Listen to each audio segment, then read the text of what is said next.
and welcome back to Beyond The Shahada. I'm your host, Brisha Ben. As always, I'm so grateful to have you here.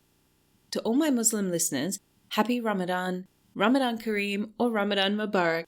By the time this episode goes live, God willing, we'll be about a week into this incredible month, a time of fasting, reflection, and spiritual growth for Muslims around the world. Now, if you've been online at all, you've probably noticed the tsunami of Ramadan content, series, lectures, and reminders everywhere. And while those can be extremely helpful, I don't want to add to the noise. Instead, I want to keep it simple and talk about what Ramadan is really about and how to navigate some of the challenges that you may be facing, especially if you're new to this or feeling a little lost.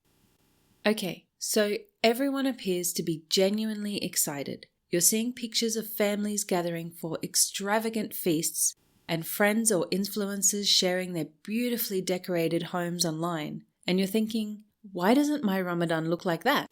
Maybe you're struggling to explain to your non-Muslim friends and family why this month is so important to you. Maybe you're not even entirely sure yourself. Or perhaps you feel like you're constantly being questioned about fasting. And let's not forget dodging those not even water comments. So what is Ramadan actually about? Literally, it's the 9th month of the Islamic calendar, which, by the way, is lunar. So each month is 29 or 30 days. But Ramadan is so much more than just a date on the calendar. It's the month the Quran was first revealed to Prophet Muhammad, peace and blessings be upon him. And it's a time of connection. Connection with Allah, with yourself, and with the world around you. Yes, it's about fasting from food and drink from dawn to sunset, but it's also about refraining from gossip, anger, and negativity. Think of it as a spiritual detox, a chance to hit the reset button on your habits, your mindset, and your heart. It's about gratitude, self-discipline, and growing closer to Allah. So what makes this month even more unique? Well, the gates of paradise are wide open, while the gates of hellfire are locked, and the devils are all chained up. It's a chance to press the mute button on negative distractions so that we can focus on what really matters. Every good deed you do, whether it's giving charity, helping someone in need, or even just smiling, gets multiplied in reward. It's like spiritual reward points, but way better. Here's something else that's truly unique and an amazing mercy from Allah. Every single night during Ramadan, Allah frees people from the hellfire. Think about that for a minute. Every single night, people are being freed from being tormented for all of eternity. Lastly, we cannot forget about the Quran. This is the month it was revealed, and the leader of all the angels, Jibril, or Gabriel in English, peace be upon him, would come down every night during Ramadan to study it with our beloved Prophet Muhammad, peace and blessings be upon him.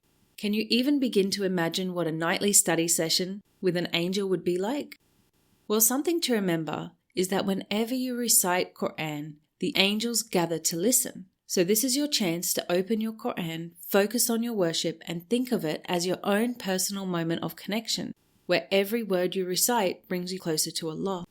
So if this is what Ramadan is, then why does it look so different? Let's be real. Modern society has taken this beautiful spiritual month and, in many ways, turned it into something else.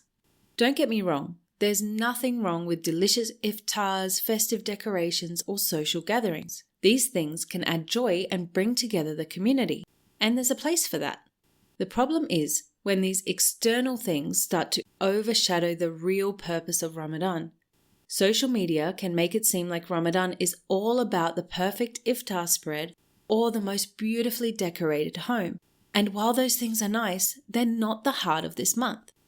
Sometimes you can get so caught up in the beautiful cultural aesthetics of Ramadan that you can lose sight of its essence. Prayers get delayed or even missed because simply you're too busy preparing for a big iftar that has so much food that a lot of it ends up going to waste. The Quran sits untouched because you're too focused on capturing the perfect Ramadan photo for Instagram, and Taraweeh becomes an afterthought because you're too exhausted from the day's activity. Now, I'm not saying any of this to shame anyone. We're all human, and it's natural to get caught up in the excitement of the month. But I do think it's important to pause and ask ourselves, what is Ramadan really about for me? Am I focusing on the things that truly matter, or am I getting distracted by the noise? Because here's the truth. Ramadan isn't about perfection. It's about intention. It's about taking small steps to grow closer to Allah, even if those steps feel messy or imperfect.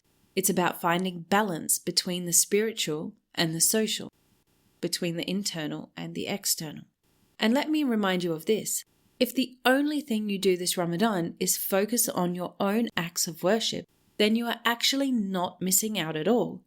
In fact, you might be doing better than the people you're comparing yourself to. Now, I do know that it's easier said than done. So what can we do to help navigate our way successfully through this month? I think the most important has to be to set realistic goals. Don't compare your Ramadan to anyone else's. Set small, achievable goals for yourself. Maybe it's something simple like reading a certain amount of Quran each day or memorizing new surahs. Whatever you want to focus on, make it personal and meaningful to you. These small steps can continue even after Ramadan ends, and that consistent act of worship is the most loved by Allah. Something else beneficial can be to limit or even avoid social media altogether. You have to remember what you see on Instagram, TikTok, YouTube, or any other platform is a highlight reel and not real life. Focus on your own journey and don't let the noise drown you. If your Ramadan doesn't look like everyone else's, that's okay. Your journey is your own, and the only one you need to show up for is Allah. He is seeing your efforts. He knows your struggles, your loneliness, and your heart, and He's with you every single step of the way. So as we navigate through this month, let's remember that Ramadan is a gift. It's a chance to hit the reset button, to reconnect with our faith, and to grow closer to Allah. So don't let the noise distract you. Focus on what truly matters and know that you're not alone. Thank you so much for tuning into this episode of Beyond the Shahada. If you found this helpful, please share it with someone who might need to hear it. And if you're feeling lonely this Ramadan, feel free to reach out. Let's make this month meaningful together. Until next time, Ramadan Mubarak, and may Allah make this month a source of blessings, peace, and growth for all of us.